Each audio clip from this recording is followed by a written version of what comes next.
good morning, good afternoon, and good evening, whichever part. Hello. Good morning, good afternoon, and good evening, whichever part of the world you are joining us from. Global Council for the Promotion of International Trade welcomes you all for this exciting roundtable discussion on the topic circular economy and future of businesses.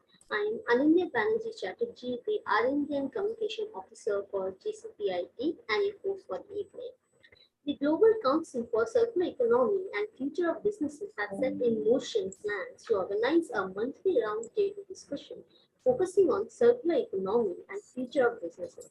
The core aim of this forthcoming roundtable gathering is to effectively share practices, approaches, and innovations and collaborations in the domain of circular economy. Global Council for Circular Economy and Future of Businesses, government, and civil society to make a plan for a circular economy and push for big changes.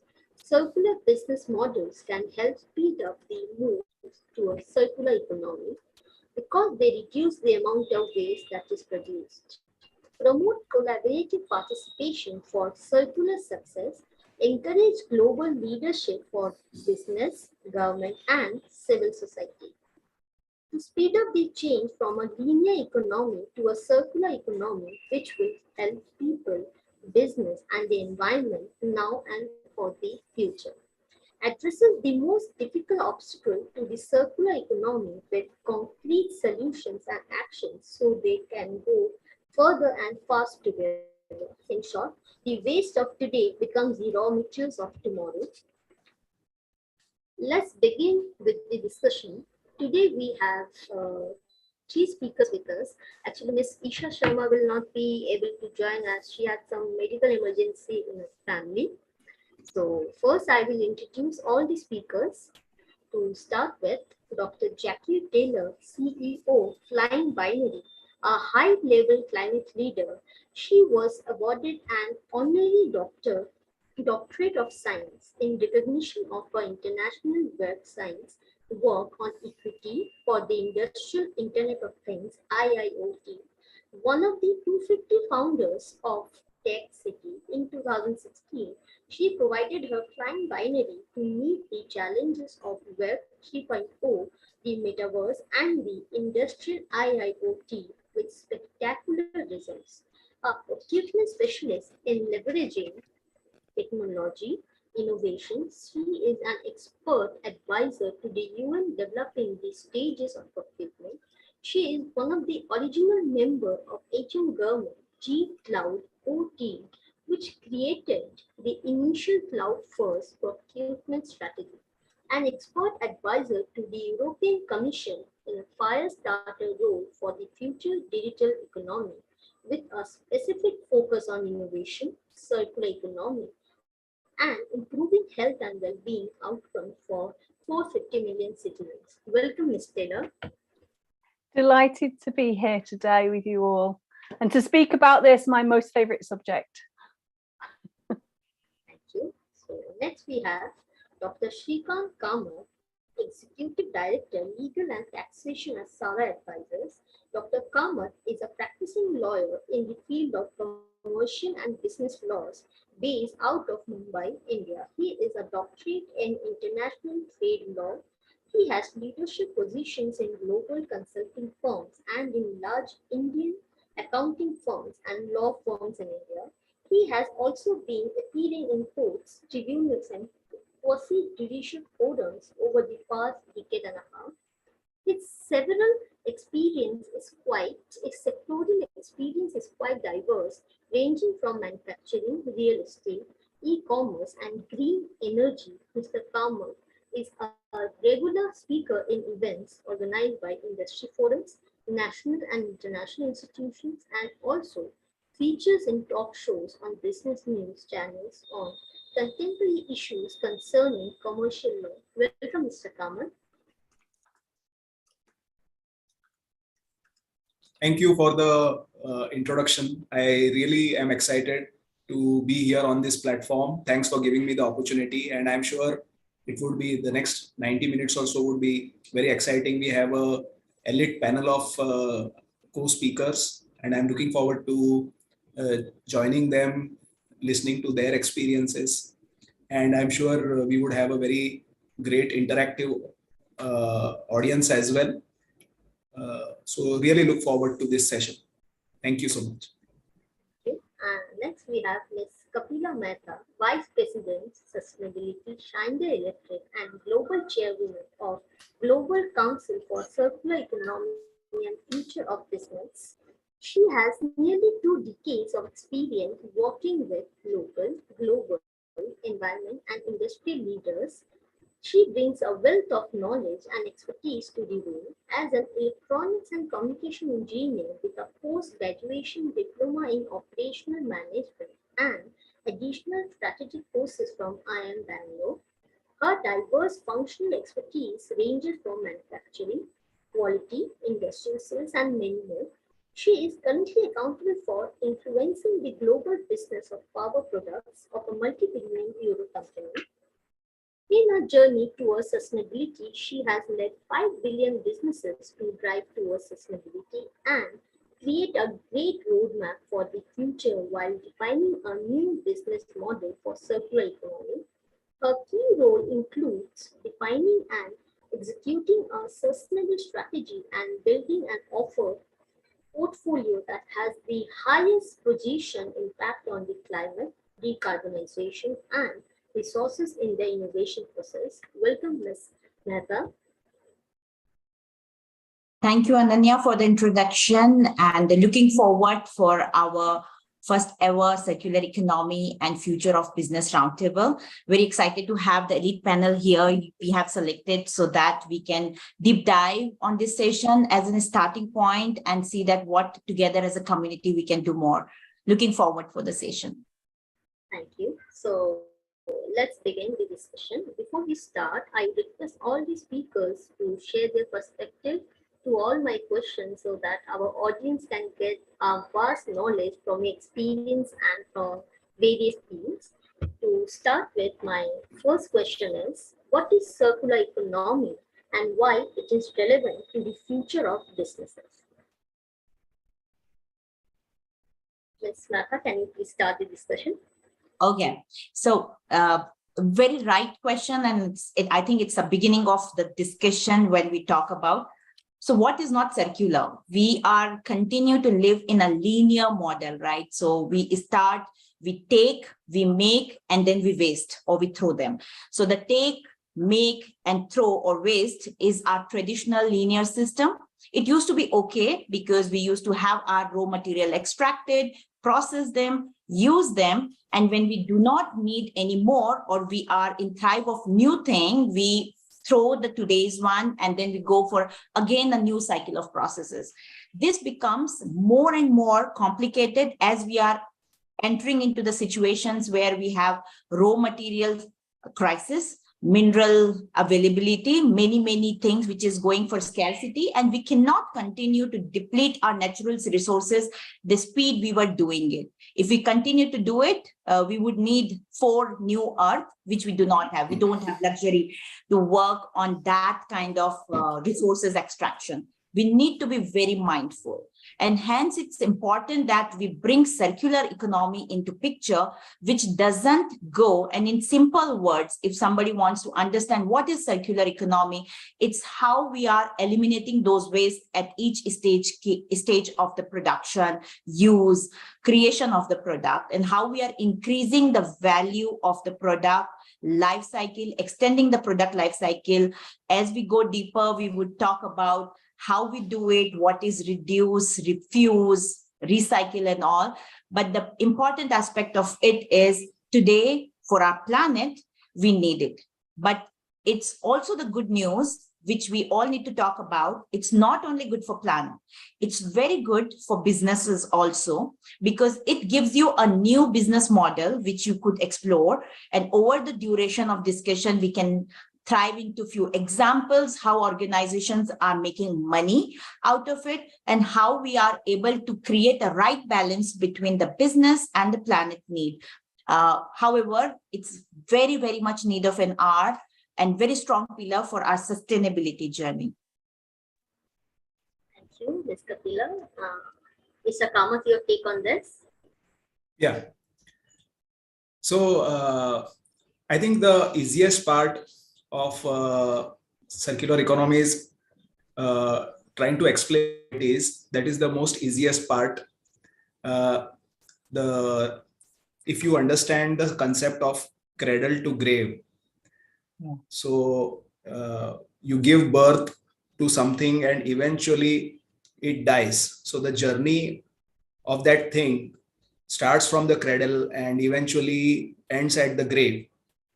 Is exactly, if I just extend the discussion from Kapila, that is exactly what today's economy, what we see, what we witness on a daily basis, that is what it is. So it is that is called a linear economy because it starts from the cradle where the product is born and eventually the product dies and then you put it to rest.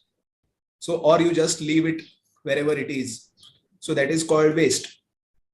So this actually, the biggest disadvantages of this model is that you keep on extracting resources from Mother Earth. That is the number one disadvantage. And at the end of the life cycle of the product, when it becomes a waste or it is of no use, you really have no incentive to, probably try to ensure that it either gets consumed into the earth or it is used again. So it doesn't happen that way. So eventually wastage is a very big issue currently. And this is the problem that is burgeoning like anything in this world. And everyone is facing this in a very alarming way because resources are depleting by every passing day. As we speak, the resources are getting extinguished. And waste is also getting generated where many industries have no incentive to really take care of the waste that they are generating. So to address this issue, there is a alternative, which is the circular economy. Now, in the circular economy, you don't really create a waste. You design the product in such a way that the design itself ensures that the product lasts much longer than its current lifetime in the current linear economy. So the product would last much more. That is number one advantage of a circular economy. Secondly, the materials that you would use will be actually, you would require less material than currently what you are consuming to make that product. So the burden on the natural resources of this earth would decrease. And thirdly, the emphasis is on always reusing, repairing, regenerating. So with all these kinds of concepts, you are actually taking away the load in terms of resource consumption, in terms of waste generation, and you are trying to eliminate waste to the extent possible. Which is why I said circular economy looks very appealing, very exciting, and very easy to understand. But the biggest challenge of a circular economy is basically on three levels. There is a very big challenge for the circular economy because today we are so used to a linear economy that we want to buy new every now and then.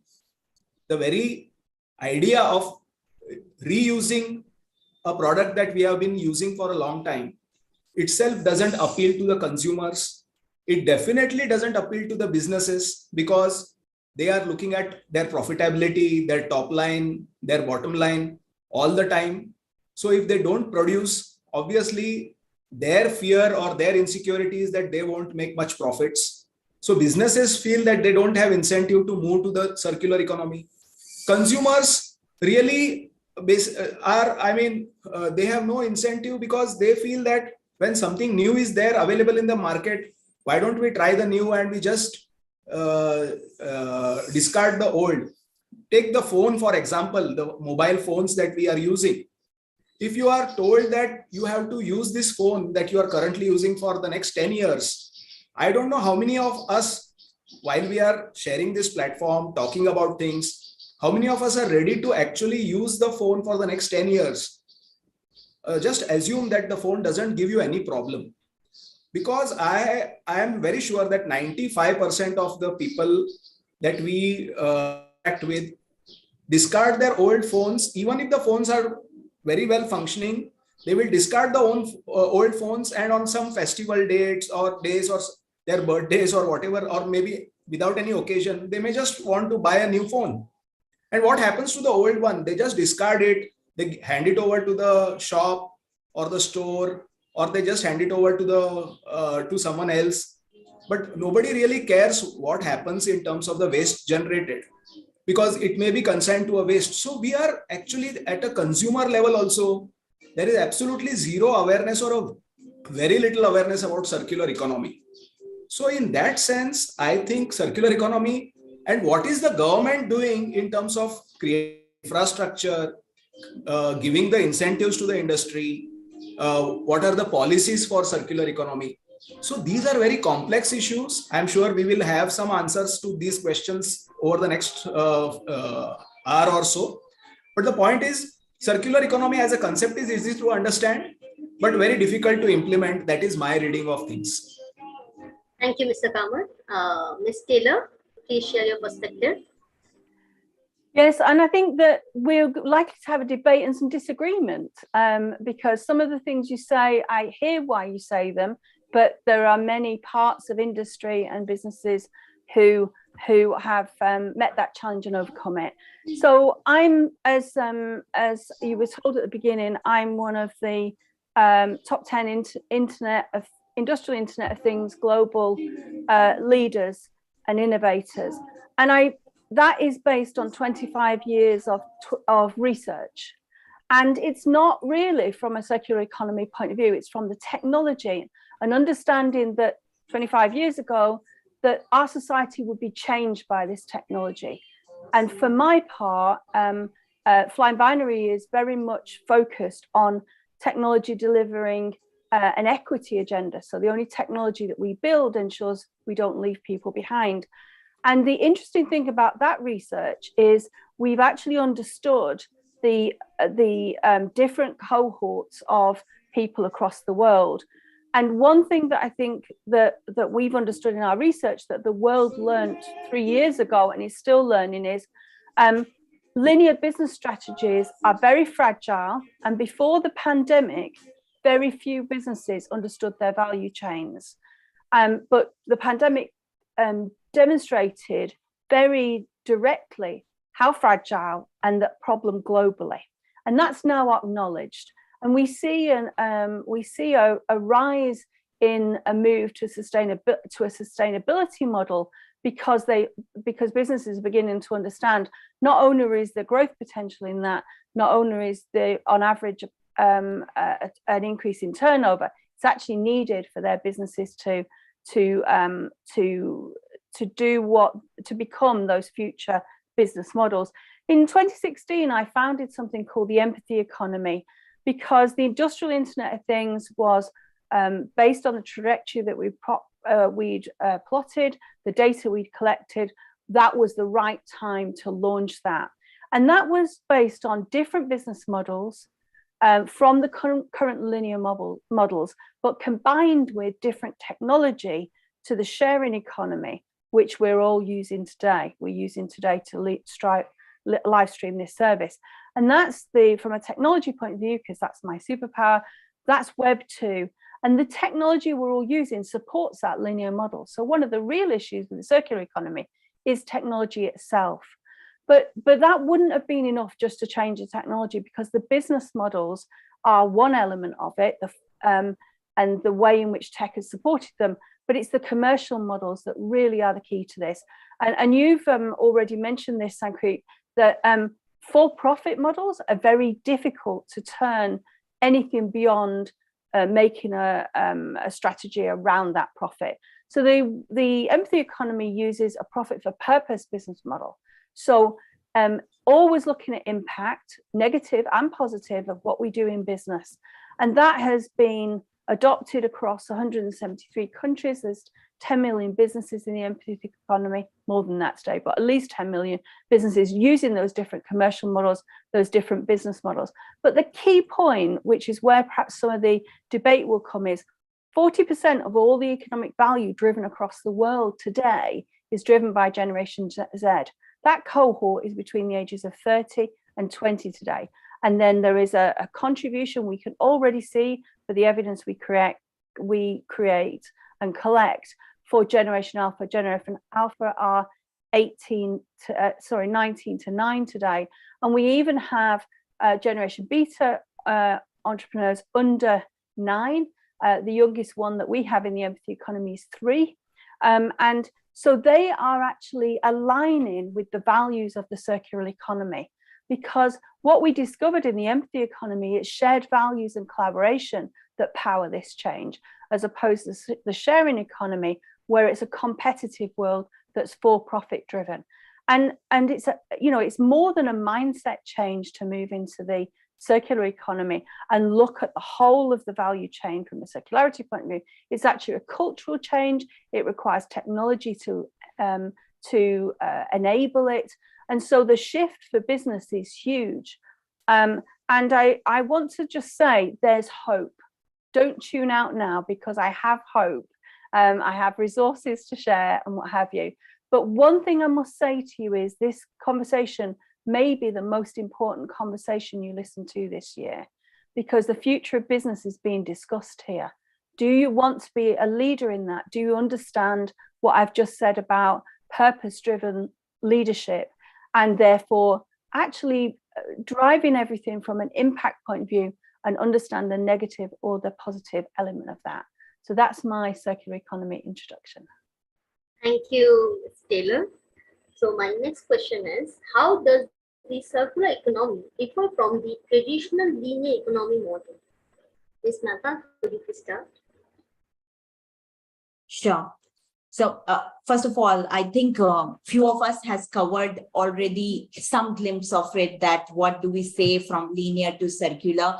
I would just like to elaborate on one of the example Dr. Shrikant gave on mobile phone, right? So and with that example, let's try to understand linear model and then the circular model. So if you come in terms of picture for the linear model, a new smartphone would be created the moment the new memory is available, the new display is available, and a organization has some new value to be given to the consumer. He or she will be creating new mobile phone, and on bulk, they would be producing billions of mobile phones. Today, we are having 3 billion smartphones across the world, right?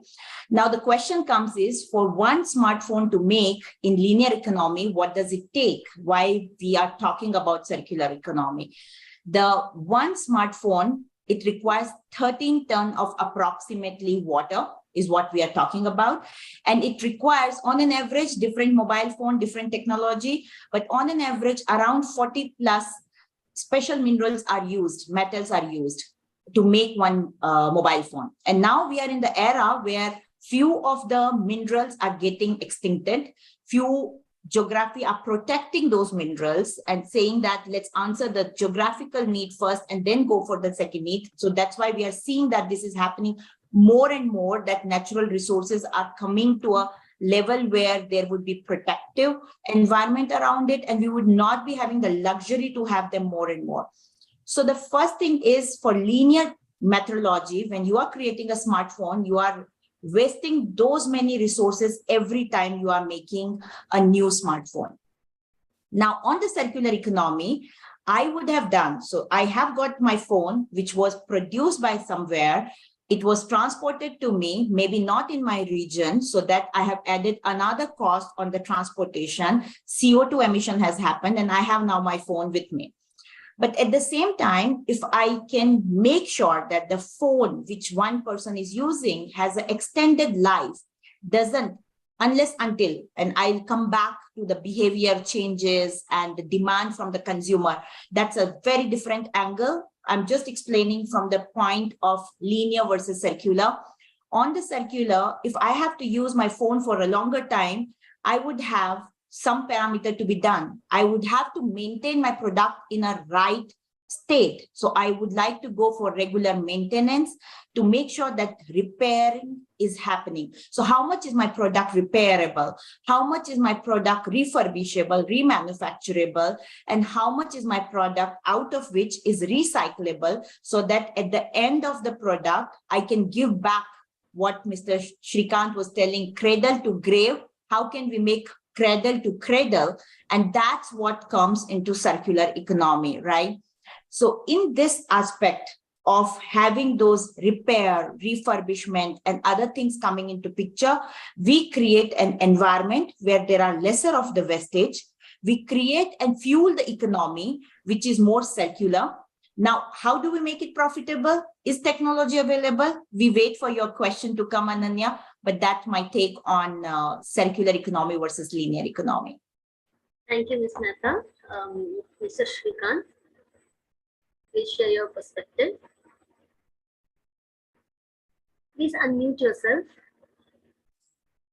Yeah, I think I have already explained, and Kapila also has quite been very elaborate. So I think we can move to the next question, because so that we cover all the questions and we cover all the issues, time permitting. So Anya, can I just say, I would like to extend that. I was coming to you only. Yeah, before we move to the next question is what I meant. Yes, yes. If people can think, if anybody's listening to this that has done the climate commitments and has looked at their scope 3 emissions, so the emissions you don't control, if you think about the work that's involved, usually only 40% of evidence and reporting the scope 1, 2 emissions, that's all that covers, scope 1 and 2 usually. It can be higher than that, but on average it's that. The remainder that scope 3 covers actually is the signal and the pointer towards the circular economy, because that actually brings us back to the beginning of the scope 1 and scope 2 emissions again. So if anybody's listening to this and is familiar with the IPCC work and the way in which sustainable businesses are built, this is what you know, with an extension at the front of it, pre-scope 1, and at the back of it after scope 3, in order to drive that in a circular way. I just wanted to make that point. There may well be people that are quite advanced on that, and in which case you're well positioned to do what we're talking about. Thank you, Ms. Taylor. So I'll jump into my next question. Could you provide examples of successful circular economy strategies that business have implemented? Ms. Taylor, could you please start this time? Yeah, sure. So as I've said, you're well positioned if you've already made climate commitments and you're operating sustainable strategies. But I want to make the point here, this is not the ESG agenda, the economic, social, governance agenda. That actually won't help you achieve sustainability or circularity. So I want to make that distinction, that ESG, if that's what you're operating as a model, is not the foundation for either the sustainable agenda or the circular economy agenda. Because the sustainable business, I would recommend the sustainability business strategies, mainly because it gives you business visibility of your entire value chain, not the circular chain, still the linear model. And it's profit for purpose businesses who already understand the impact of what they do, both negative and positive, that are positioned to do this. And I think that it is complex. I agree with both other panelists, but actually positioning what you do, value chain is the underpinning thing you need to understand. That's where your opportunities and your challenges will exist. It's always outside of your business. That's the first thing to understand. It's not what you do. It's actually from the raw materials, as Kapila was talking about, all the way through, and I'm sure we'll get into the design and all of that, that actually allows you a more holistic view of what we do as businesses. Thank you, Ms. Taylor. Anyone want to add something to Ms. Taylor's information? Yeah, I think I will give you precise examples. You wanted to know what are the examples of successful implementation of a circular economy. So I think add few of the example. Can you hear me? Yeah. Hello. I can add few minutes. So. Yes. Yeah, Kapila, please carry on. No, go ahead. I had a bad internet connection. Please go ahead, Yes. Dr. Kamath. I would love to. Mr. Kamath, please. Go ahead. Yeah. So there are quite a few examples that companies have successfully embraced circular economy on an international level also, and here in India as well. So I would first give you some examples. Internationally, there is a product called Appeal, which the company's name is also Appeal, and that product Appeal is in powder form, or you can dissolve it in water and then sprinkle it over fruits and vegetables, and it helps fruits and vegetables retain the moisture for a longer time, the water content for a longer time, the disintegration or decay is slowed down. So all in a very natural way. And it's actually, the material used is also a plant extract. So in that sense, you are actually completely avoiding the use of single use shrink wrap plastic. So that is a wonderful product which is doing very well. And if you have been in supermarkets here in India as well, you can see that product very well wrapped over a bunch of pears or apples, or even on vegetables. It's a very wonderful thing which is working. I have actually seen that product in the supermarkets and large stores, vegetable vendors. So that is something which is now globally catching up. So that is one wonderful example.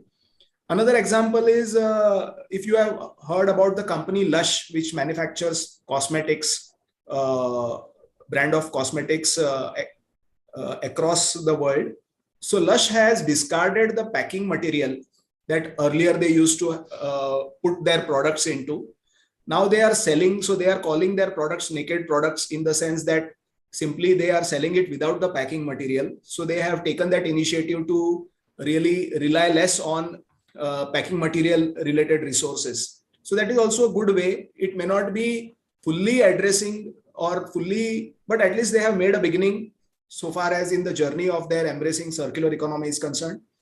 Another example here in India, there is a, or rather, in India, companies have embraced this technology, which has come from across the border.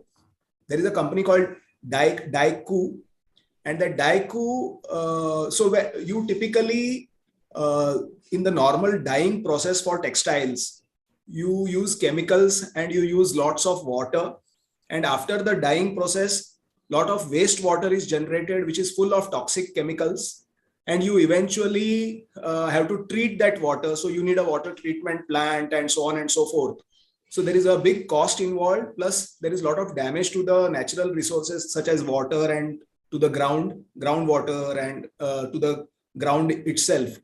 So all that can be avoided. Daiku has introduced a technology where carbon dioxide is used to dye the textiles, dye the clothes, and you don't consume so much of chemicals as well. So that is also a technology which is working very well. The initial investment is much higher than the current machines that are used for dyeing. But over a period in time, you recover the cost, and eventually the cost for your waste treatment, water treatment, and all of that is completely eliminated. So over a longer period in time, you actually benefit out of it. So these are three international level. As far as India is concerned, as far as the energy sector is concerned, India is now experimenting use of ethanol, and the experiments have been successful. Government has also encouraged use of ethanol in petrol, and you can actually use that 20% ethanol in petrol and fill your petrol driven cars or two-wheelers. And it has been a successful experiment. So you are consuming less of fossil fuels. And another experiment which is successful is now you are using biomass based bitumen, which is used as tar for making the roads in road construction. So that instead of the actual carbon-based or probably fossil fuel-based bitumen, you can now use biomass-based bitumen, which is in fact more robust than the fossil fuel-based bitumen, as well as the cost is also much lesser. India incidentally consumes almost 8 million tons of bitumen annually, out of which almost 2.5 million is going to be biomass based bitumen, which means not only there would be a significant savings, but we are actually moving very, I mean, these are very encouraging signs for embracing circular economy. So these are some examples I could share. Thank you, Mr. Kaur. That was really useful examples. Ms. Mehta, do you want to add some points to it? Yeah, and I loved it. Whatever example Dr. Kamath has given has a super good technology flavor, right? We are having alternatives available for the road. We are alternatives available for the dye and kind of things, which is really helping. And that's what Dr. Taylor was also explaining. Technology is evolving, and we are into the paradigm shift where businesses are looking at those opportunities and seeing what we are giving. I would just complement Dr. Kamath's examples by giving more of a business model examples that how successfully organizations are adopting. My answer would be in the similar sequence of how we want to see circular economy go into implementation. We always say that first of all is refuse, right? And there is no example. When we say refuse is you just try to say as much as possible, try to refuse buying new thing on your birthday or anniversary, as Dr. Kamath was telling the new phone, try to understand that everything is costing you planet. The second one is, of course, reduce. You reduce your usage by putting more and more digitization in the picture. And I've seen many examples like cement factories and other things because I'm in energy industry and I'm seeing that how our customers are adopting our technologies, digitization technology. And through that, they are able to monitor. And when they are able to monitor, you are able to reduce your usage. Just for an example, if you have an app which is telling you your air conditioner is taking this much and this much cost and your refrigerator is taking this much cost, as a consumer, you will become mindful of turning off when they are not in use or making sure that you reduce your usage so that you can come to a right level of benefit. Now, coming on very interesting business case, which is on reuse. You know, we call it reuse is as much as possible, the product which is available, we can reuse it. And this is calling for a shift in the business model. And we call this business model as where we have the second chance or second life of the product. And many such organization is coming. You would see the pre-loved clothing shops, pre-loved booking shop. I was very pleasantly surprised when I was in France a few months back, and I saw that the Vinted, the company is picking up so well that there are people, consumer who are buying those pre-loved clothing shop, and they find it very, it's very effective. And they also consider planet here. The rentals, which comes into the picture, how you are able to do, instead of buying, how much you are able to rent this. So then you get into the service model of it. And two big companies like Philips or Bridgestone tire company who do not sell now tires. So because you sell tire, you continue to make new tire. Your economy is you sell how many tire, it becomes your business model. But shifting that business model and making that business model as service-driven business model, product as a service business model, where you are saying that I'm not selling tire, I'm selling a services, I'm selling per kilometer basis services. And then if you need this tire or pre-used tire or all, it's on me because I as an organization giving you the guarantee. Philips doing same for lighting so that the energy efficiency can come. For refurbishment, which we call it as when you return the product to the manufacturer or supplier so that they can refurbish the product, remanufacture the product and qualify the test. I would love to give the example for Walk the Talk for my own company. And it would be a great example because when we talk about the industry I work for, switchgear industry, where circuit breakers are into the picture, and these are meant for protection, right? Having the second-hand protection is the most toughest decision for any consumer to make.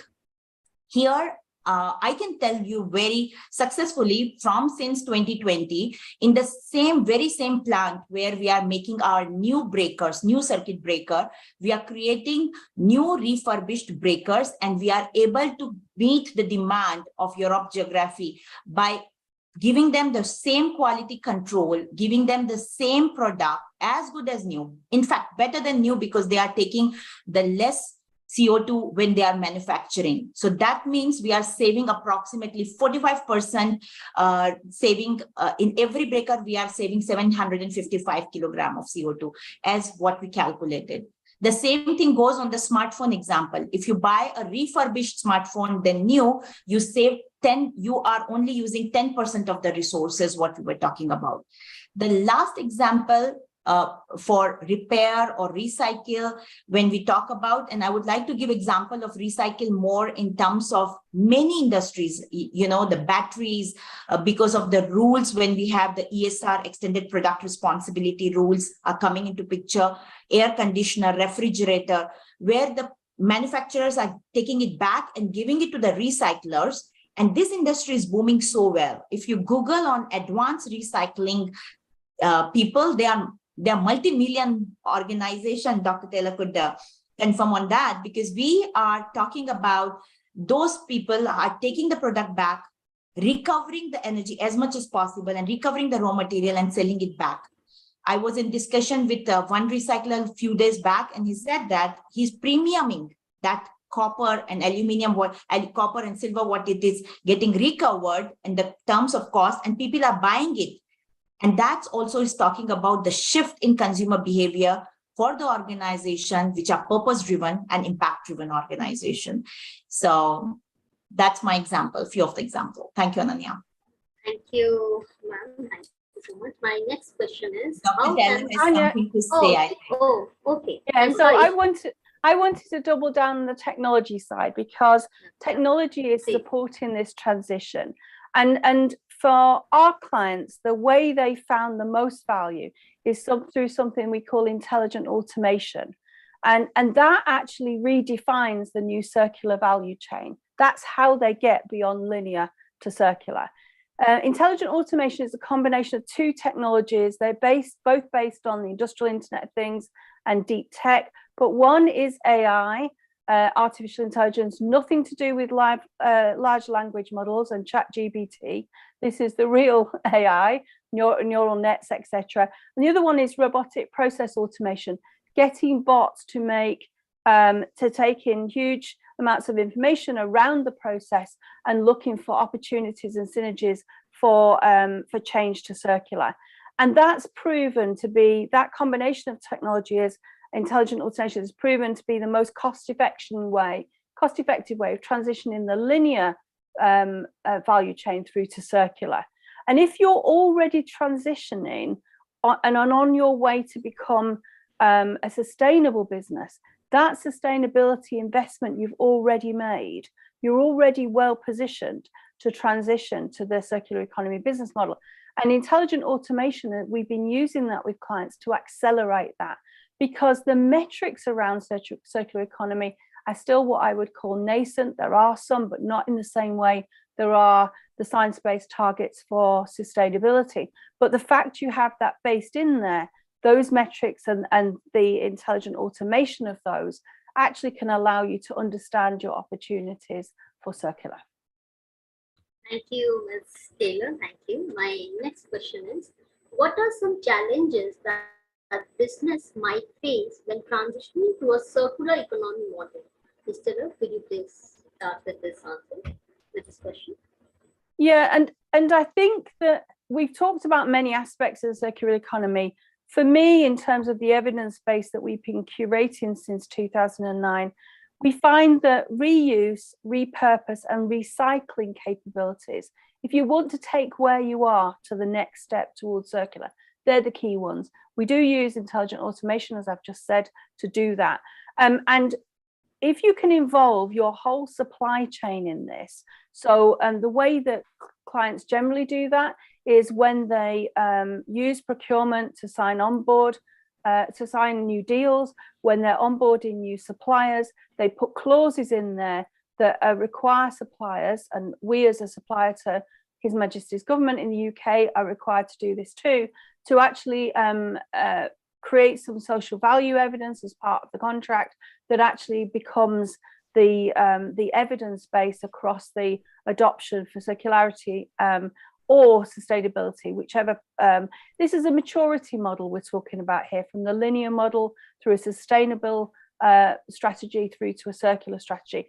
But anything you can do to actually look at reuse, repurpose and recycling, you're already on your way. So if you have some of that in there, that's key. Most people have actually started with waste, the way Sankrit said at the beginning, because that's a place that they when they're doing sustainability, they're looking for their scope 3 emissions, they've already had to understand.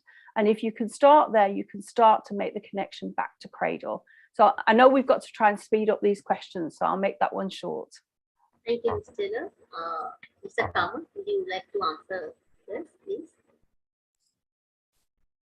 I think earlier Jackie mentioned that circular economy and ESG are completely two diverse topics, or probably there are very less commonalities and people try to use both of them alternately, which cannot be so. And I completely agree with her, because you actually need a completely different architecture to implement circular economy as against the modification to the existing architecture in terms of policy, in terms of legal framework, in terms of taxation framework to the in the current linear economy as far as ESG is concerned. So, I mean, I just wanted to mention that. So coming to your question, in terms of the challenges that businesses might face when transitioning to a circular economy. So in terms of challenges, I believe that more than the developing, so we have different levels of challenges. Typically, if you look at a developing country like India, as against developed countries where the consumption has been much higher, historically, and in developing countries, the consumption has been much lower in terms of resources and in terms of waste generation.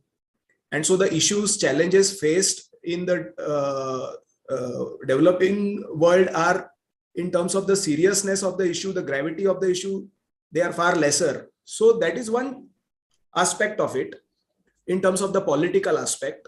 But as far as the transitioning is concerned, businesses have lots of challenges on their hands, because how ready is the government, or how willing is the government to support the businesses in that transition is the most important question. Because if government doesn't intervene, and if the local bodies and authorities do not support, then businesses on their own, you cannot really expect them to simply embrace circular economy just because the concept is very appealing and the concept is very noble, and the concept is really kind of is going to save the planet Earth in future. Those arguments will not work as far as businesses are concerned, because businesses simply look at profitability, businesses simply look at their sales, and in terms of that, the government has to play a very proactive role. And typically, if you see in terms of the sustainable principle which was governing policy making by governments earlier, and in fact, introduction of taxes based on the Pigovian scheme of taxation. Now, Arthur Cecil Pigou was a very well-known economist from the Cambridge University, and he had 100 years back, in fact, he had suggested that taxation, or in fact any kind of a disincentive for people polluting the environment, should be including all the externalities. And that is how governments have been approaching policy making, taxation, levying taxes on polluting material, polluting products. So that has been the norm. But for circular economy, that kind of an approach won't really work. You will have to have a very proactive approach. The government will have to take the business into confidence. It will have to introduce some incentives for the businesses. Consumer awareness is not merely going to just help the cause. You see, now today's session for that matter, maybe this is live streamed and people hear us, but just after hearing this session, people are not going to simply embrace the circular economy. People are not going to discard their, they are not going to stop buying new phones, and they are not going to say that for the next 10 years, I'm going to use the same phone. That is not going to happen. But if you give them the right incentives, for example, if I tell, if the government announces or the manufacturer announces for that matter, that after the first 2 years of use of your smartphone, in the next year, you will get a cashback in your account of, let's say, 10% of the price that you paid when buying your phone. In the second year, after the 2 years of use, you will get 10% of the cashback. Third year, you will get 20%. And after that, for the next 5 years, you will keep getting another 20% every year. If this kind of incentive is provided, then I'm sure there would be many who would not want to buy a new phone and who would want to continue. So this is one kind of way of transitioning to a circular economy. Now, for manufacturers to announce that, obviously this is going to be a drain on their profitability. This is going to be a drain on their bottom line. How can they manage it? Obviously, they will be looking at the government for incentives. Now, if you are aware, I will want to give an example. In India, Government of India introduced subsidy called FAME subsidy. There is a FAME scheme, FAME. So that FAME scheme is for electric vehicle, two-wheeler and four-wheeler manufacturing. And the government is offering subsidy under that FAME scheme. And the subsidy is almost 25 or 30,000 rupees for two-wheelers. And I think it is around 15 to 20,000 for cars, four-wheelers, and almost 50,000 rupees for 50 lakh rupees rather for commercial vehicles, as high as 50 lakhs, to the extent of the limit is 50 lakhs. So this kind of subsidy has actually encouraged production of electric two-wheelers and electric cars, and you are seeing so many electric two-wheelers and cars on the Indian roads. So these kind of incentives are going to help people transition. New companies have in fact registered for the FAME subsidy, and they have embraced the electric vehicles manufacturing, and they have come out with new two-wheelers and four-wheelers. And that is what you are seeing today on the Indian roads and obviously across the world as well. So this is the way probably you will help small and medium-sized businesses. Otherwise, businesses on their own are not going to transition simply because this concept is appealing or this concept is nature friendly. And that is what we are going to see. So we have to see how eventually most of the governments are going to support this kind of a circular economy related initiative. Thank you, Mr. Kaman. That was really in-depth information. Ms. Natha, would you like to add some points? I think Dr. Taylor and Dr. Kamath has covered all the aspects of challenges we are facing.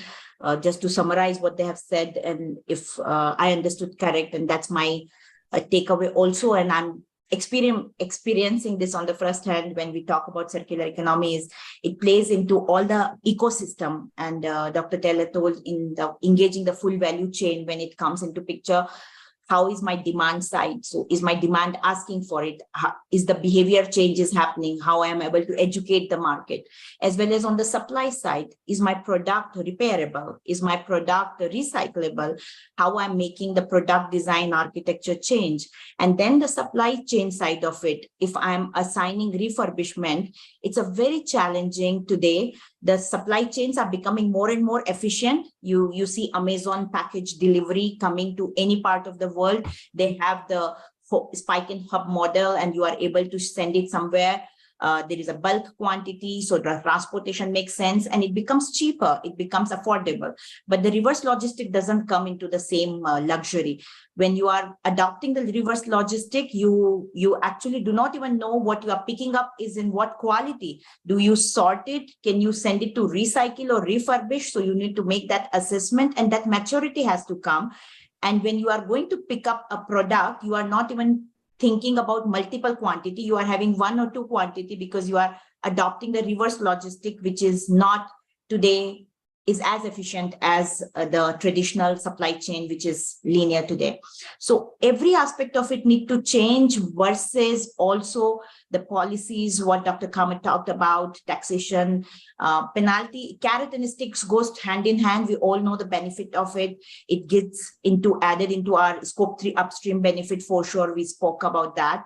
So how do we incentivize those people who are doing it, and how do we penalize the people who are polluting the environment by creating more and more or asking for more and more? So that's what my take would be on the challenges what we are facing or businesses are facing today to go for circular. If you wouldn't mind, Anya, I would actually like to talk on an opportunity basis on the back of that, because essentially circular economy is a growth agenda for our economies, our businesses, and obviously it's responsible economy from a point of view of our planet. But the thing is, it's actually profit and loss positive. We get businesses that have embarked on this who are for-profit businesses, but they actually see that this whole approach gives them a business advantage. And there is something that gets created as a result that I call the halo effect, for the fact that you've taken that new approach, for the fact you've seen that there is an investment required to leverage it. On average, the businesses I'm working with are seeing a 6% increase in turnover. And so when I approach this, yes, there are challenges, but that's what future businesses are there to solve. That's why we do what we do. But I very much focus when I'm doing a proposition to a board or to a government around the actual increase in turnover or increase in GDP. And I would say that the intelligent automation technology is one element of that, to be able to make it more effective, more measurable, etc. But I disagree that the idea that this needs to be incentivized. And I think we've got other things we're going to cover later. I think that would be a mistake to attempt to incentivize it by government, because I don't think government is a good lever for this. Thank you, Ms. Taylor. My next question is, in what ways these challenges can be turned into opportunities for innovation and growth? This is the second part of the question. Could you please answer, Ms. Taylor? Yeah, so essentially, I think I've just outlined that, to be fair. If you look at it from a reverse perspective, everything about the circular economy, as you get more into it, reverse what you do, that's a great start point. So I'm really saying, let's look beyond the challenges and look at the opportunities and start to promote that, because I think businesses will see the benefit of it as a result of that. Thank you, Ms. Taylor. Mr. Kamath, do you want to add some point to the other question? Yeah, just to add to what Jackie just now mentioned, and she is completely, I think, vindicated in saying that incentivization should not be there for embracing circular economy.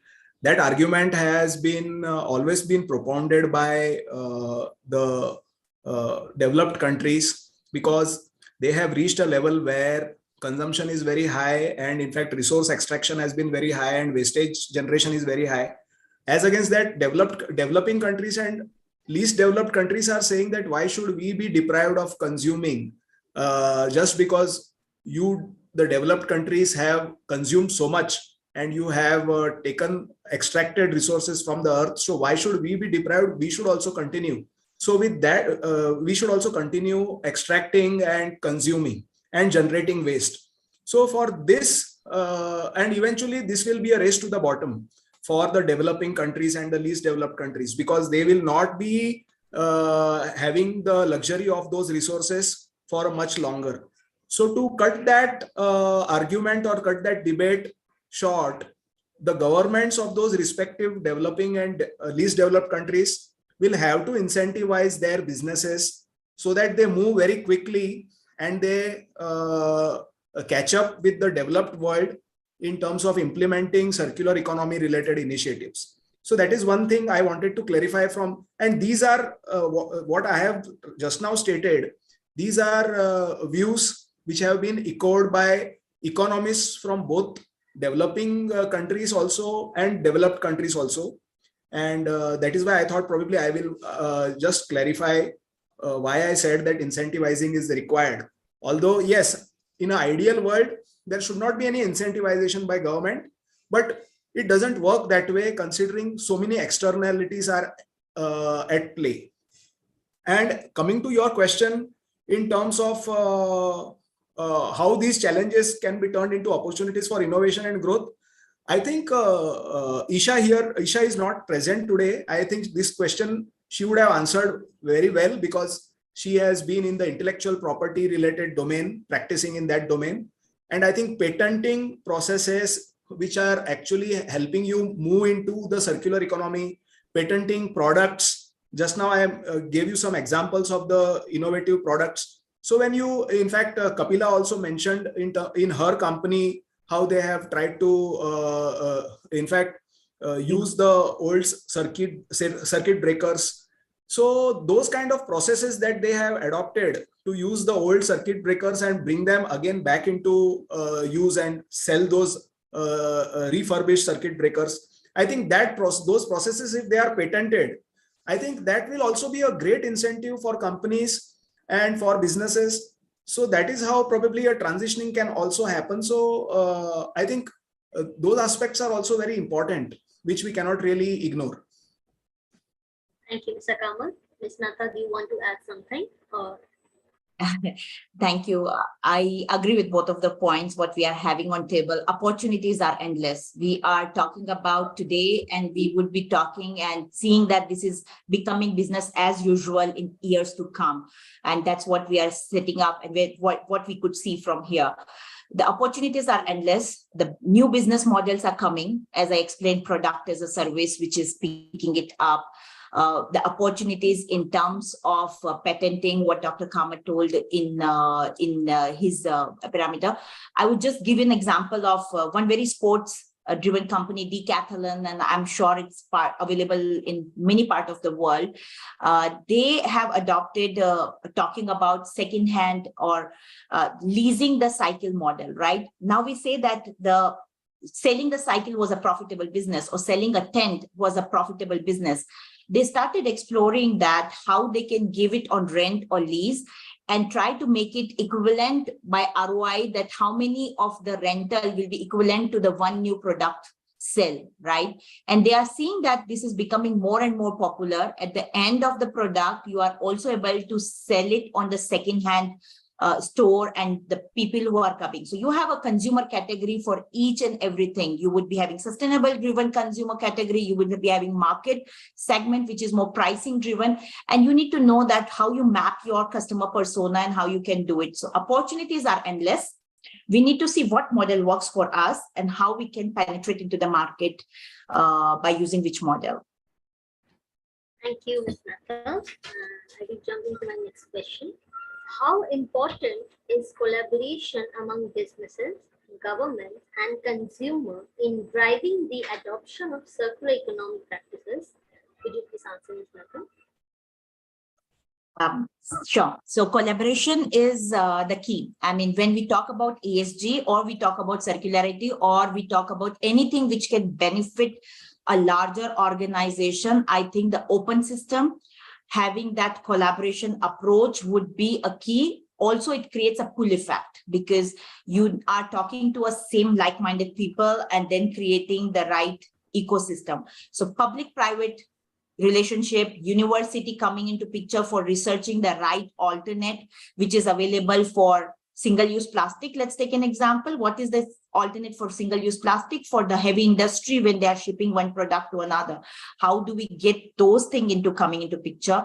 The policies, we have spoken a lot about it, and that's where government plays a very important role to incentivize or penalize the geographical area where needed it, or creating the environment. We have seen a huge push in circularity in France geography because we see that certification, the regulation like EJEC, if you read about it, is helping you to push towards into circularity in the direction of when you bid for the project. So partnership of the industry who are ready to give those environment friendly or circularity model, the partnership of researchers, university, the government, and as well as the overall ecosystem while creating the right demand is very, very important. So collaboration will be the key. The important would also be that we talk about collaboration within competition also, because it cannot be done alone. It has to be a pulling factor again. So I strongly believe it's collaboration plus competition. So it's competition, any word if that kind of thing exists. So it really need to be there at people mindset and sharing. We need to understand we are in the center of transformation. And if we don't adapt, we don't collaborate, we tend to lose. Thank you, Ms. Mehta. Mr. Kama, do you want to add something? I think she has explained it very well, Kapila. In fact, I just wanted to add to it in terms of India, incidentally, has become the G20. The G20 presidentship has come to India, if you are aware. And one of the agendas or one of the priority areas for India as a president of the G20 is to create resource efficiency and embrace circular economy. So one of the three agendas for India under the G20 presidentship is to create resource efficiency and embrace circular economy. And thankfully, because of this, the government is also creating a lot of awareness. And you mentioned collaboration. So one of the areas that the government has earmarked out of 4 areas, it has prioritized 4 areas for the circular economy related implementation. And one of the areas is collaborating with the industry.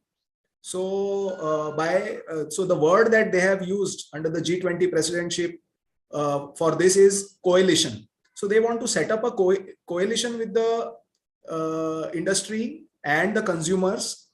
And Kapila has very well explained what this means. So I just wanted to bring out the G20 presidentship related aspect, and rest of it has been explained very well. Maybe Jackie would want to add to this. Very interesting, Dr. Khan. Yeah, I very much would want to. The G7 summit in June 2021 in Cornwall was where the G7 turned their focus to this, and this transformation is already underway in both the UK and in Europe.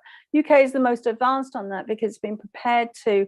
When I talked to you before about the, I understand your arguments for incentivization, but the way that the UK government's looked at this is it is the most prolific spender of all businesses, not that it's a business in the UK. It spends 291 billion sterling every year.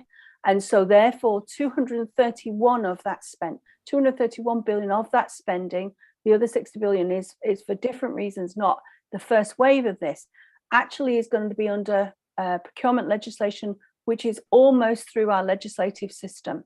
So every penny that government spends, which has a ripple effect throughout the economy, many of our supply chains are connected into that, including Flying Binary, my own company.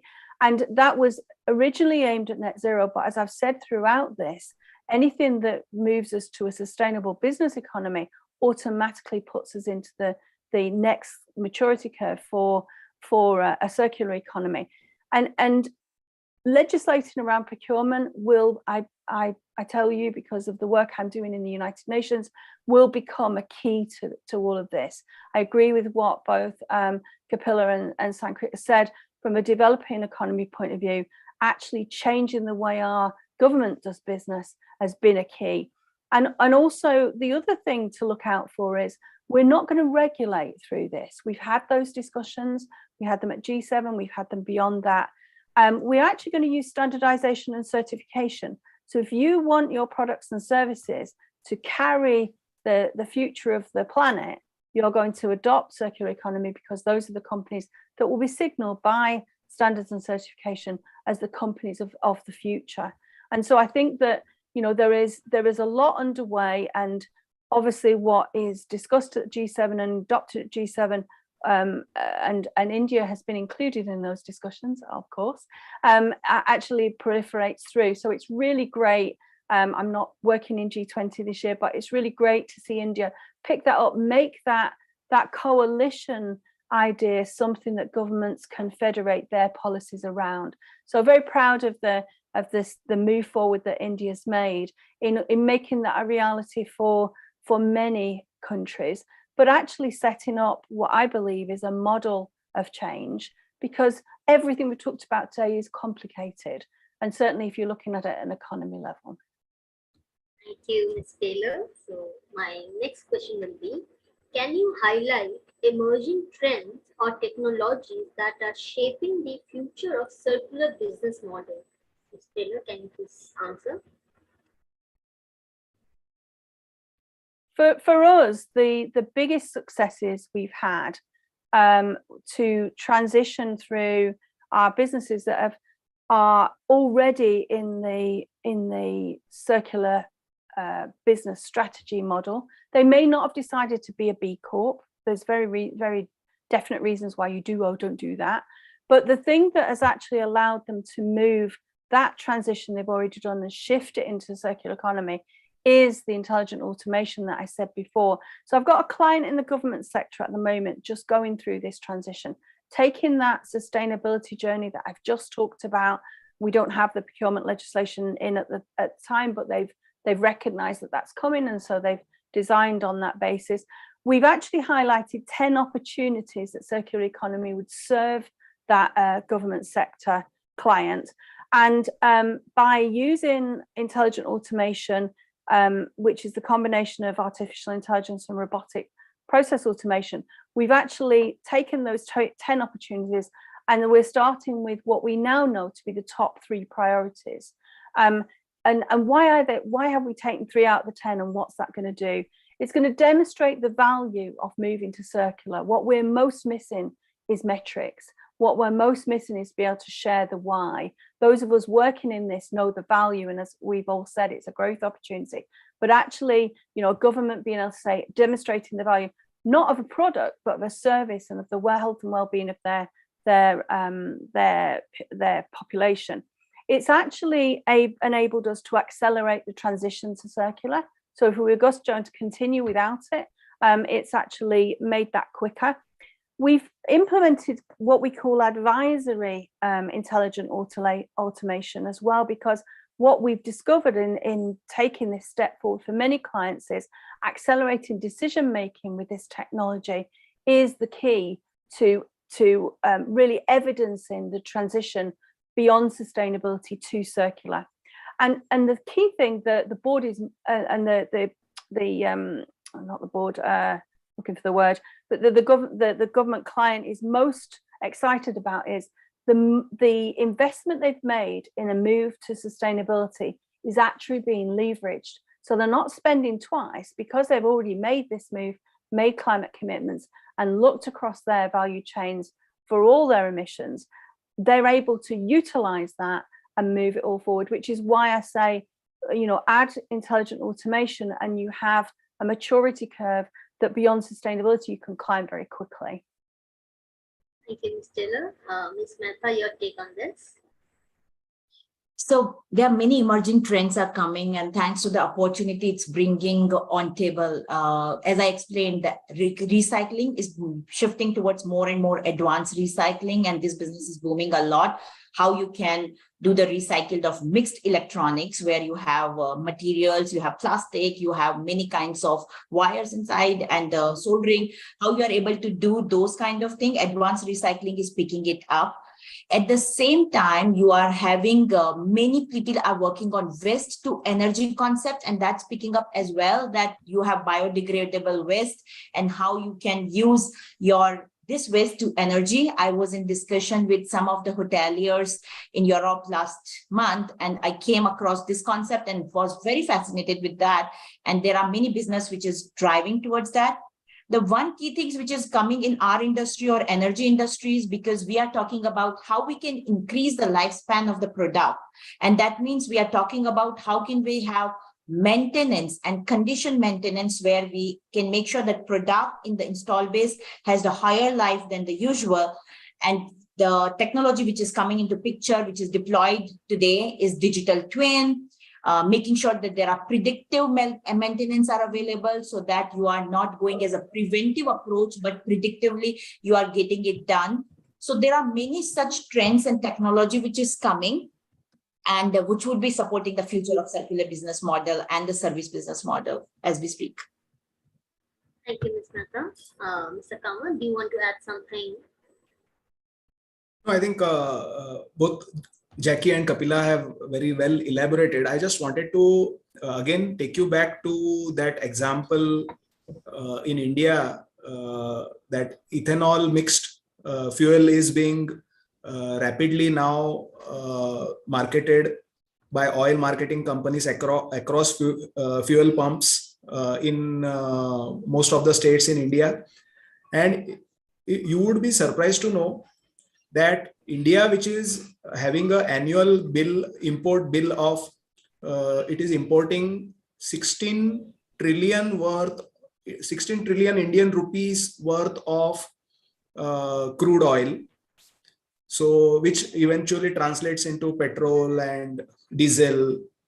So out of that, if we are going to use this ethanol mixed petrol or diesel or methanol based, if the vehicles run on these kind of biofuels or mix of biofuel and fossil fuel, we are going to probably import almost 2 to 3 trillion, rather 3 trillion Indian rupee less of crude. So you can actually see from a metric perspective, what Jackie said, that everything has to be translated into metrics. So if we have to measure the benefit of moving to this circular economy, then I think this is the best example. So two aspects. One is technology. So I believe technology is being very rapidly embraced by the energy sector, because energy sector is the most, and I think Kapila also mentioned the same thing, that energy sector is where you are seeing a very rapid embrace, adaptation or adoption of circular economy. And it is very well measured also in terms of the benefits that are being, how it translates into benefits for the sector, for the people, for the consumers, for the businesses. So I think that answers both the questions, one in terms of the technology and other in terms of the metrics. Thank you, Mr. Kamal. My next question will be, what are some practical steps that small and large business can take to start integrating circular economy principles into their operations?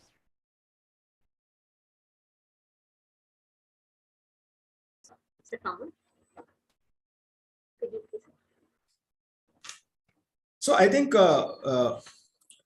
to any lay person, if somebody has to explain what a circular economy is, typically in a classroom kind of a teaching, you actually draw a butterfly diagram. I'm sure Jackie and Kapila are well aware about that. And most of the people who know something about circular economy would agree with me. So in that butterfly diagram, there are, the way the butterfly has got two wings. So typically there are two aspects of the circular economy. And one aspect concerns with reuse and refurbishment and in repairs and those aspects of the product. And the second aspect talks about the it's more deeper aspect in terms of finding the right materials and regenerating into the earth the material eventually when it is time for us to discard the product. So it has to regenerate, or rather assimilate into the earth.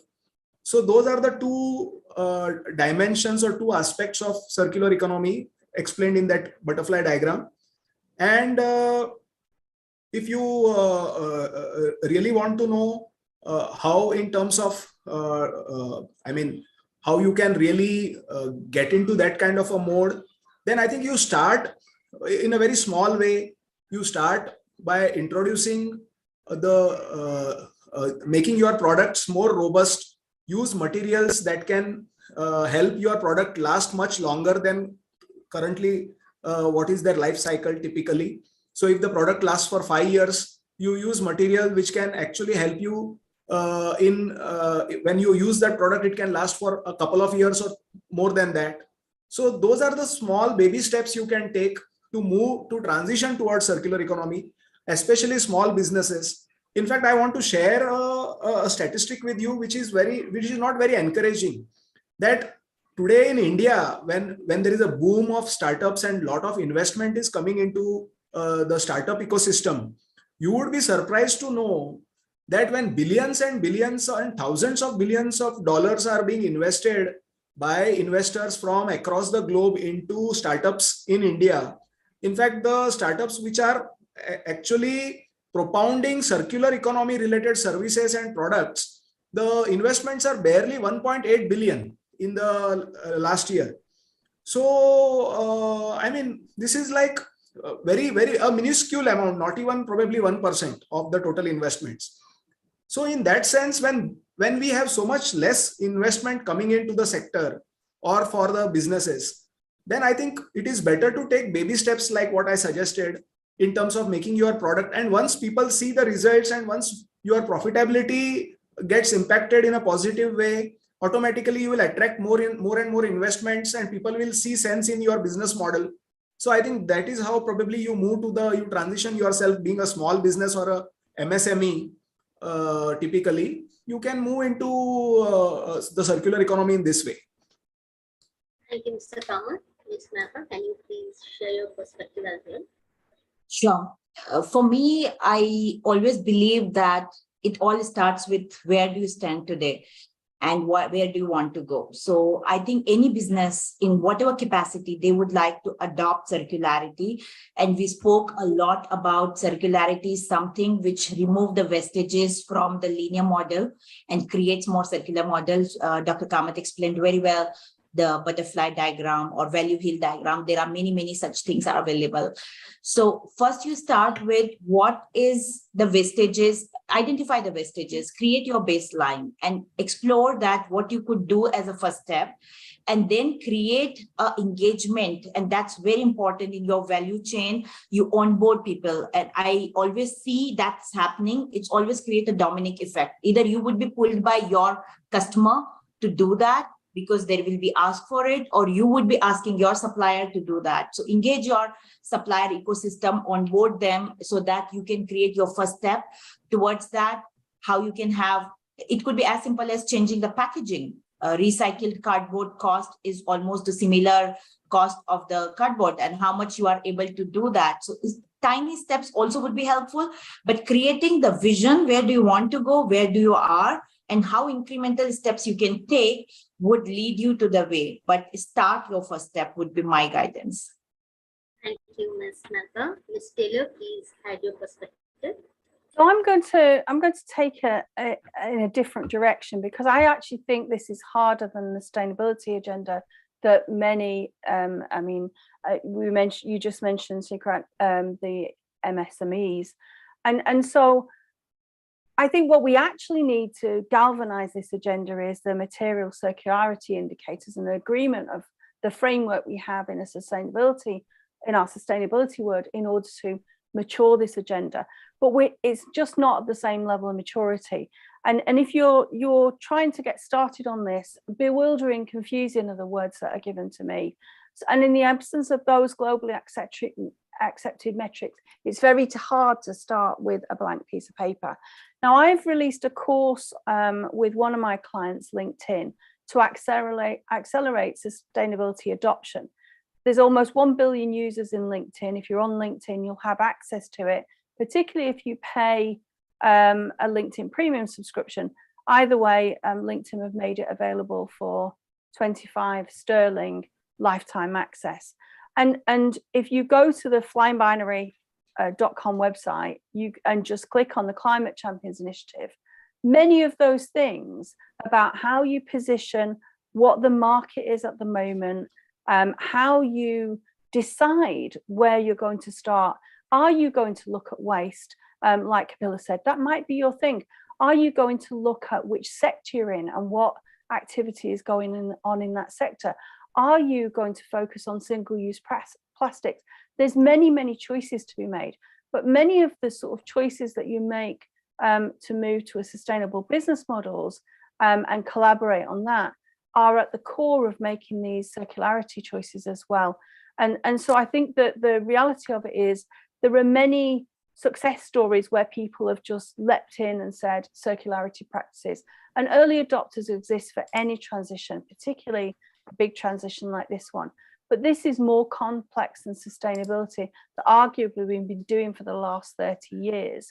And so I really want to give people hope that there are ways in which you can make a start. The reason I wrote that course for LinkedIn and got access for you all, if you connected with me in any way you have access, is because I know that people are attempting to make this start, but maybe waste isn't something that helps you. Maybe single-use plastics or your particular sector is not something that enables you to start. And my message today is you need to start. So how are you going to do that? So that's my best advice. Those resources are there. They're at most £25 for lifetime access, but it allows you to position your business in this agenda. We often, when we talk about the circular economy, talk about the economy, but the disconnect for many businesses, yes, but my business, how does my business look to the circular economy? I don't need to learn about circular. I need to know how I understand how to position for circular. So that would be my answer. Slightly off piece, I realize, but I see many people who are struggling to make a start if they're not in a product business. If you're in a service business, it's more complicated. Thank you, Ms. Taylor. And I would like to inform something. As we have less time, I will request every speaker to speak minimum 2 minutes on each of the answers. So my next question will be, are there any notable success stories when business significantly reduce their environmental footprint through circular practices? Ms. Taylor, we'll start with you. Yeah, leading lights, the fashion industry, I have to highlight the fashion industry, disposable fashion and all that goes with it. And I would get you to look online for what H&M are doing in their circularity efforts. They're tackling the problem from their own business's point of view, but they're showing the way in the fashion and the textile business. And I think that has lots of synergies in the developing world and not just the developed world. So I would highlight them. Renault with their first circular factory. If you've heard me speak before, electric vehicles and all that goes with it are not my favorite things, and I don't believe are what we need, but that's a whole other seminar. And then I think that the other thing that we should look to is when people are looking to make a start, I often say pick a theme, pick a priority. That's hard too. So I'm the world's first smart city czar. And so if I put that hat on, I say, if you look to London in the UK, Porto in Portugal, Guelph in Canada, they've actually decided we're going to start here. And here is their food system, creating a circular food system. Because they've said whatever else those cities need to tackle, those are the things. And they are all collaborating together. I mean, Kapila, you talked about collaboration being the key. Absolutely fundamental that the empathy economy is founded on that. But they're focused on that. But each of those three cities has a different model of doing it, a different way of doing it. And what I say as smart cities are all the time is there's only one thing in common every city in the world has. They're all different. So then we will have 3 food circularity systems for the rest of the cities to look at. So it's things like that I want to highlight because people have just got started, and I do advise you to do that. Thank you, Ms. Taylor. Ms. Mehta, your take on this? So we had touched upon that few examples when we said that Schneider Electric itself is doing the remanufactured one. And today we are seeing a lot of packaging changes happening. I see a lot of paper-based packaging in Amazon. You can see that. The Coca-Cola itself is giving in the PET bottles, which is you can say good to great, right? Dr. Taylor said that EV versus another thing, and that everything is debatable. At the same time, the Coca-Cola, the packaging, what is the best alternate available is what the sustainable choices we need to do. The one good example of decathlon we have discussed, I always say that it's not today. Circularity, we as a business, for few businesses, it has to be new, but for few, which we are already seeing is there for decade. Second-hand car, is it a new thing for us? I mean, I think in United States, India, many places, developed or developing countries, second-hand cars are coming into the picture.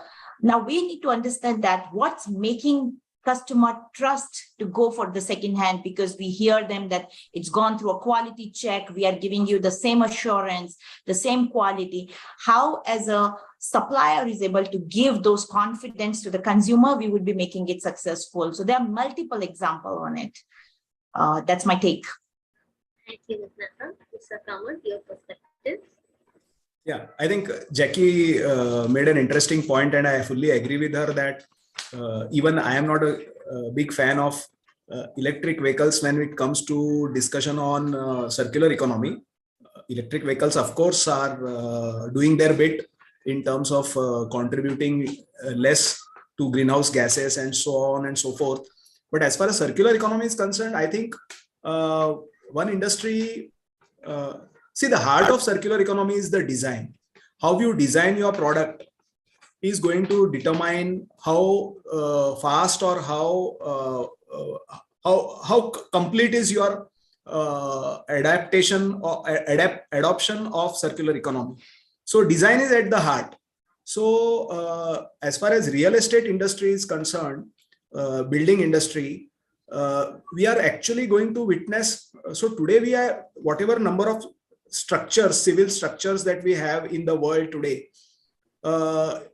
There are reports, industry reports, which say that today we have only about 30 to 35% of those structures, and another 65% of structures are going to be erected, constructed in the next 20 odd years. So if we are going to design those structures in a way where you can actually use less material, consume less, generate zero waste, and eventually they consume less of energy. So I think the real estate industry holds a lot of promise in terms of embracing the circular economy. I have already given you examples of the energy sector in terms of biofuel and bitumen and all of that. But I think real estate industry is one industry which is also embracing circular economy across the world. Developing countries, developed countries definitely are doing much. They are much ahead in terms of designing their structures. So that is one area or one sector which is progressing very well on circular economy. Thank you, Mr. Kamath. So my next question will be, what role does consumer awareness and education play in the success of circular initiatives? Mr. Kamath, can you please answer? Yeah, so I think this is the most important question or most important part of today's session. Consumers are going to really determine the success of circular economy, because unless consumers embrace circular economy, merely the producers or the government on their own can't really change anything in terms of transitioning from the linear economy to the circular economy. So you, I, everyone listening to this session, everyone across the world, we are all consumers of some or the other products. Eventually, how we agree as individuals to embrace circular economy? Can we use the same product again and again? Can I use a laptop for about 10 years or 15 years without changing my new laptop? And how would so in terms of what are the incentives? Do I need incentives to embrace circular economy, or even without incentives, I would continue to embrace it? So consumer awareness is one aspect, but the willingness of the consumer to move into the circular economy is paramount. And for that, I think a lot of a mindset change has to happen. And right now, if you ask me in percentage terms, I don't think even 1% of the global population has the mindset to embrace circular economy in a big way. Yeah, in bits and pieces, people may want to embrace the circular economy, but on a daily basis, on everything, for that matter, suppose if I ask you to not buy a car, but actually share a car with another 5 other individuals, and you can all own the car jointly, and you can use that car whenever is convenient to you. Would you be amenable to this kind of a concept or an idea? I think 4 out of 5 people would say no to this. And that is where a structural change has to happen. And this has to be brought out in terms of awareness campaigns. I don't know whether incentives will work or not. I gave an example of incentive so far as continuing with your old mobile phones are concerned, old smartphones are concerned. But awareness, incentivization, and I think you have to kind of acknowledge the contribution made by consumers who have switched to the move to the consumer to the circular economy, by rewarding them or maybe acknowledging their effort by making them heroes or champions, something like that. So that is how probably eventually consumer awareness would happen. That is my take on it. Thank you, Mr. Kamath. Ms. Taylor, your perspective? Yeah, well, I disagree with all of that. So I love the fact we debate it. So I mentioned earlier, I've got 25 years of research into this, and particularly it involves Generation Z, which is where I started with it. And they are the ones that are influencing 40% of the spend, but they are the ones that are influencing the adoption of profit for purpose models. Gen Alpha are focused on this too. I don't know if any of you are listening to this, so I'm going to say that. Don't get on my case. I know that you are driving this too. But our future workforce shares the values to create the change for the circular economy. That's the key of the evidence base I have. And I hear opinions on this all the time. And one of the last times I had this great debate was in a G20 presidency. And what I said was, I hear opinions, but the reality is I have the data from across the world. They are comfortable with technology, which enables circularity. I've mentioned how we measure that, what we use it with. And increasingly it's entrepreneurs, not businesses, traditional businesses who are invested in the linear model that are driving this change. I work with the Fortune 500. I do an initiative I call Intelligent Leadership. And the number one thing everybody tells me, or the CXOs of those boards, is Gen Z won't come work for me. Why is that? They don't share your values. They want you at least to be sustainable, and they will not accept anything that says circular economy is not a reality. And 10 million businesses in the empathy economy I founded who use impact principles to actually drive that circularity. So I put this research in the public domain in 2009, and I've taken a lot of hassle from that, including at Davos, about those statements. But the reality is the data now supports what I've just said. So our hope is on those future generations. As I said before, my youngest entrepreneur is 3. And so, yes, maybe the businesses that are sat there wedded to their linear models will not move, but we are businesses being created every day that are disrupting that idea. And it's a shared value, collaborative fabric that's being built. But if you're under 30 and you're listening to this, you know that you're likely to be part of it. I've started to keep data from the Generation Z and Alpha who are connected to Flying Binary and communicate with us. How many people each month have resigned from a linear economy and have moved into a circular economy by starting a business? So that might be the first time you've heard that in that way, but that change is already underway. Hugely excited to see that. Jackie, sorry to interrupt, but in fact, in one of Kapila's recent articles, she mentions that, in fact, she has contradicted your statement in terms of almost more than 8% of people had embraced the circular economy prior to COVID-19, and post COVID-19, the number has gone down below 7%. Kapila, correct me if I'm wrong, but so I think is coming from Circularity Gap report. Yeah. So basically, in terms of, so it is still a challenge because the numbers have gone down, and actually to make them move up again, since you said that you disagree with everything that was mentioned in terms of the incentivization of the consumers, but the point is that the statistics are somewhere clearly demonstrating that unless there is some kind of incentive, the numbers are going down by every passing day, although everyone is trying to make effort. to bring it up? There's no doubt the pandemic has had an impact, and it may well be that many of the businesses have started their sustainability journey, but they've started it with a circularity focus.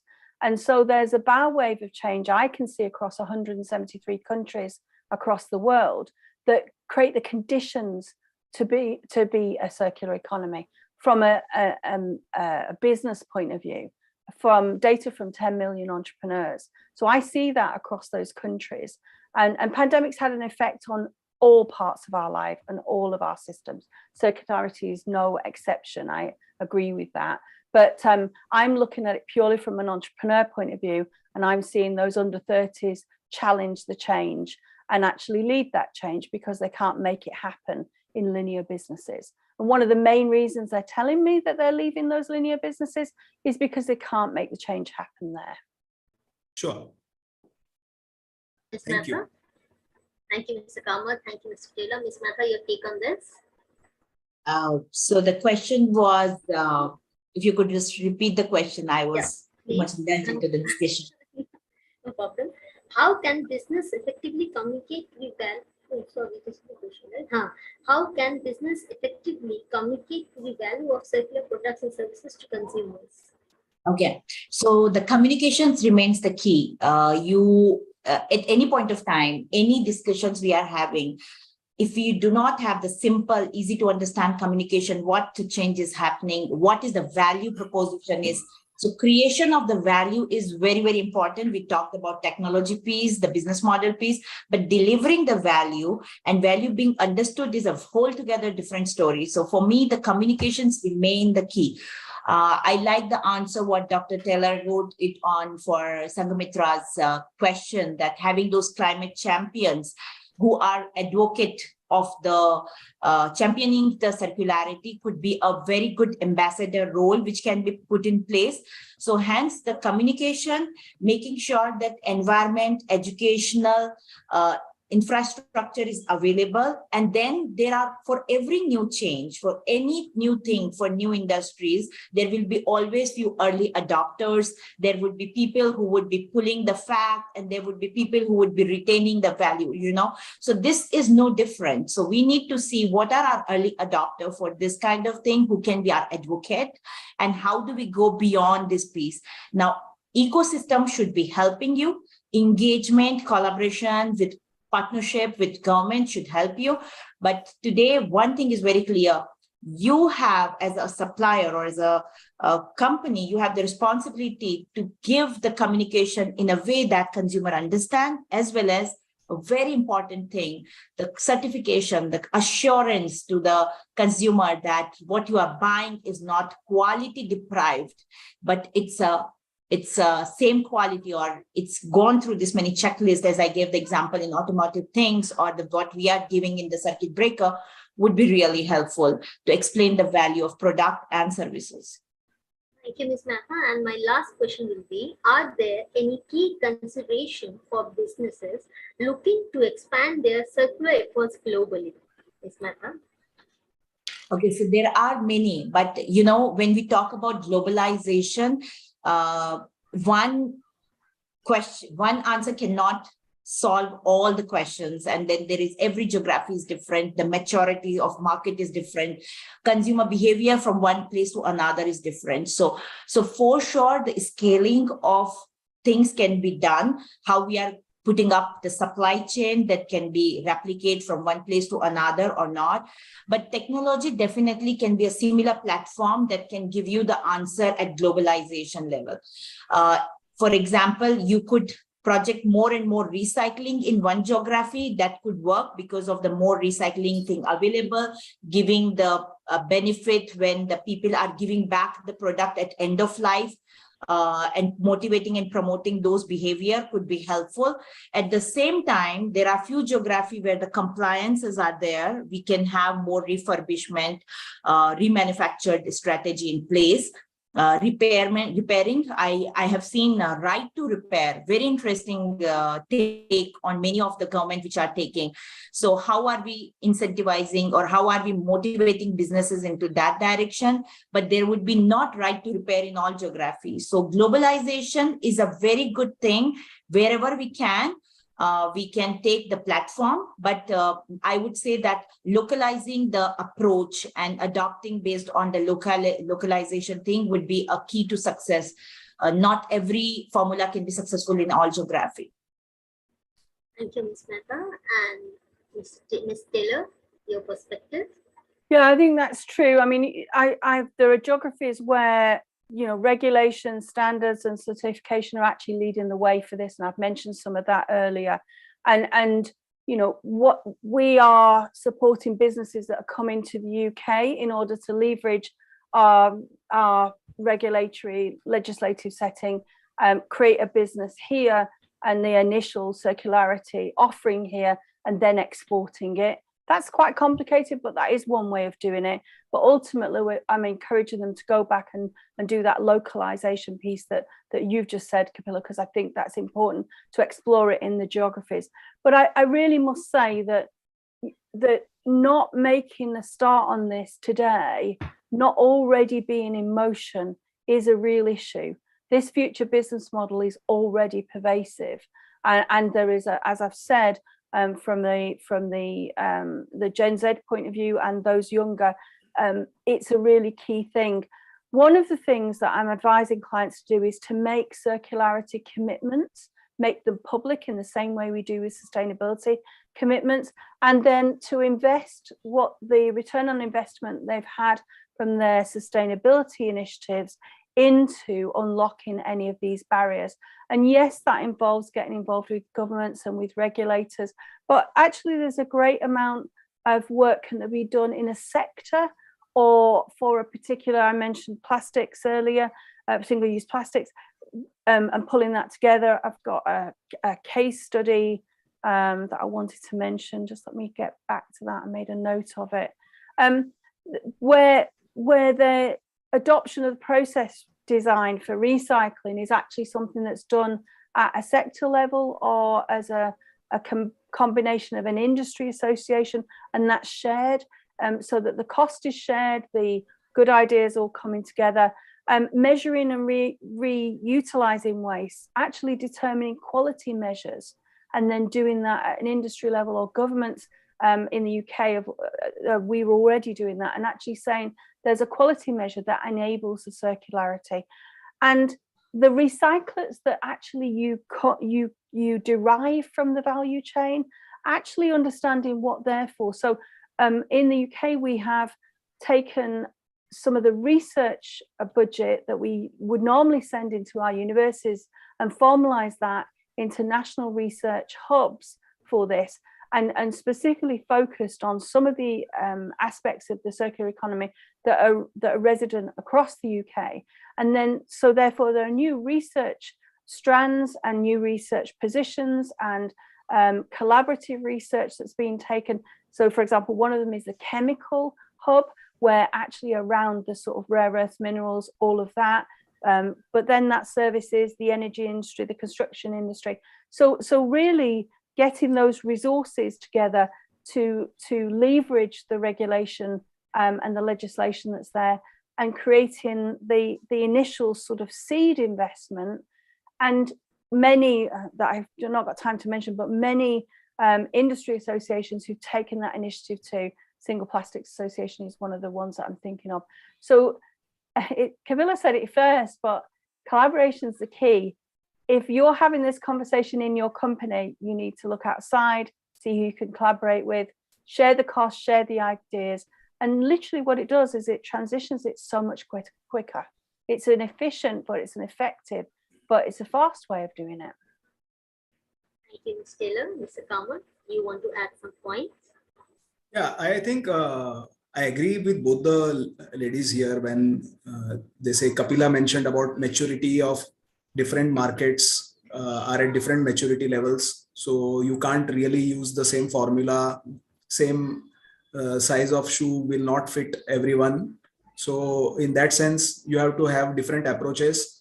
Jackie mentioned in terms of regulations and standards could be different for different geographies. So that is also a valid point. But I think what we have to also appreciate and understand is that circular economy is going to be, or is rather, highly labor intensive. And labor is at the crux, because we are talking about repairing, refurbishing, and in fact reuse and all of that, regeneration, all of that is highly labor intensive. So how are your labor regulations going to support uh, the circular economy from what they currently are, is also a key determinant, and we cannot ignore this aspect. So one has to understand that, because labor regulations in different countries are completely, I mean, there are a completely different set of labor regulations in the European Union, or for that matter in the United States, as against what they are in India. And China is a completely different geography in terms of labor regulations. So, and this is the crux. So in terms of, unless we have clarity, unless businesses have clarity on labor aspects, it is not such a very easy straight-jacketed formula that one can adopt. And rest of that has already been explained by Jackie and Kapila. So that's it. Thank you, Mr. Kamal. So before we conclude, please let me know what, according to you, are the 3 top statements or pointers of circular economy and future of businesses. Mr. Kamal? Sorry, can you please come again on the question? Yeah, please. Before we conclude, I want to know from all the speakers, what, according to you, are the top 3 statements or pointers of circular economy and future of businesses? Circular economy is definitely, according to me, there is no, option but to embrace circular economy. That is number one. Yes, you should not incentivize businesses. Rather, you should create the right kind of a regulatory framework to encourage them into moving into circular economy. But that is not going to happen in all the geographies. If you want everyone across the globe to move simultaneously, in some geographies, you will have to incentivize businesses. And consumer awareness is critical. Creating the kind of infrastructure by the government and the local bodies who are going to implement the government policies on circular economy, how they are able to help in the implementation. These are all going to be very critical factors. And as I mentioned, regulations and standards, labor regulations and standards such as emission standards, and all of these aspects are going to be very critical. And these are the key determinants according to me. Thank you, Mr. Kamal. Ms. Mehta? Before I answer, just to understand the question, this is with respect to scope of the GCC EFB we are talking about. Yes, today's what we are creating. Yes, today's discussion. Out of today's discussion. So for me, my 3 takeaway would be, which I loved to hear, and I noted few from both of the panelists, and the questions you had, Ananya, were also very, very interesting. It gave you a lot of thought process, right? That how we can do better, and how the overall ecosystem has to be evolving. So I really love the way what Dr. Taylor told about the purpose-driven organization and how you are creating the impact, as well as what I did the takeaway from Dr. Kamath was that each geography has their own developing versus developed countries, where we are having the different kind of needs. So it could not be possible to keep the same strategy in both the direction. I would love to go with the thought that where we are heading is the future. And you have rightly said in your naming also circular economy and future of businesses, what we are talking about. It's where the new economy exists. It's where the new business model will come. And I'm very sure whatever the discussion has happened today and days to come with GCC EFP, we will be evolving a lot more. So looking forward for further discussion as well. And I really learned myself a lot with all of you on the panel and the questions we are getting. Thank you, Ms. Nafsa. Ms. Taylor? So I thought about how to finish this off, because you can't, and I take what Kapila's just said. This is the beginning of this conversation for GCCEFB. This is the beginning, but looking across my circularity work across the world, there's 5 things that are recurring themes, irrespective of the different geographies and the settings and all the rest of it. Is when clients succeed, when value chains get formed, what they've done to make that happen is demonstrate value. Now, maybe that's demonstrating your value from a business point of view to your own board, or as a government to, the spend oversight or your local populations. But demonstrating value is, I would say, number 1. In all cases that I'm involved in, obviously I'm a technologist, so I probably would say this, but technology accelerates the transition. What it does is it does the heavy lift and shift of the hard stuff so that humans do the values piece. And the key technology that I've highlighted today is advisory. Intelligent automation is your friend here, because it accelerates decision making. It helps you choose priorities. In the government client that I talked about before, we had 10 priorities, but it helped us understand what the first 3 were to start that circularity journey. And then evidence in your transition. Make sure your baseline today is evidenced, because as you move into our circular economy, you'll be amazed at the evidence of that change. And I mean, Kapila, I'd love to hear of some of your numbers. I'm a data person, so you give me stats and I'm always enthused. But those are the numbers that you can use to demonstrate value and to share with the world and to encourage this change that, as you say, Kapila, it's a done deal. This is the way it is. And I'm fairly sure that that you said that as well, Shukran. So I think the final thing that I wanted to say is leveraging your sustainability strategies that you already have done. They're complementary. Becoming a sustainable business is complementary to be part of the circularity, the circular economy. That actually will leverage the investment you've already made, but will give you your start for demonstrating value and evidence in that transition. That to me would be your baseline, but it's also your launch pad with a technology enabled change to the circular economy. And I've really enjoyed being part of this today. And thank you, Anya, for everything you've done. I'm sure we've been on an unwieldy mob to try and control. There's so much to say, but looking forward to the future conversations. Thanks all. Thank you, Ms. Taylor. Just one thing before we conclude, as a global chairwoman for GCCEFB, I would like to make sure that with this discussion and the engaging session we had, I'm very sure that it would be very useful for many people to come. And there was one question which says that from where do we start? How do we start our journey?